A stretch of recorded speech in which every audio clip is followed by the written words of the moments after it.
আসসালামু আলাইকুম এভরিওয়ান, সবাই কেমন আছেন? আশা করি সবাই ভালোই আছেন। তবে আমি ভালো নেই, এই জন্যে সকাল সকাল আপনাদের মাঝে চলে আসলাম।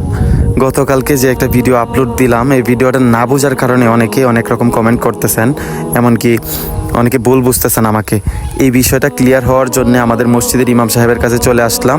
ইমাম সাহেব হাফেজ মাওলানা মুফতি, এই জন্য হুজুরের কাছে চলে আসলাম বিষয়টা ক্লিয়ার হওয়ার জন্যে। আমারও ভয় লাগতেছিল যে কি জানি কি বলে ফেললাম। আসলে বিষয়টা আমি জানি যে আমি যেভাবে বলছি আমার ভুল হয় নাই, তবু আমি আপনাদের কমেন্টসের কারণে মসজিদের হুজুরের কাছে চলে আসলাম। উনি একজন মুফতি সাহেব, উনি যদি বলে যে এটা আমার ভুল হয়েছে, তাহলে আমি সবার কাছে ক্ষমা চাইবো, এমনকি ভিডিও ডিলিট করা সহ আল্লাহর কাছে তওবা করব।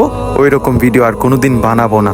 দেখেন ভিডিওটা, হুজুর কি বলে, হুজুরের কথাগুলো শুনেন আর একটু বোঝার চেষ্টা করেন, আমাকে ভুল বুঝবেন না প্লিজ। বিষয়টা হইল, আমার এই কথার দ্বারা শিরিক হয়েছে না।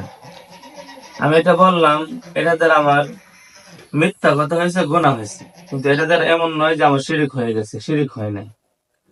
যে আমি মনে মনে তো রাখছি যে আমি এআই সাজি, মানে একটা অভিনয় করছি, একটা কার্টুনের অভিনয় করছি। আমি তো সরাসরি বলছি না যে মানে বিষয়টা, মানে আমি মানুষ না, আমি এআই সাজছিলাম ওই সময়।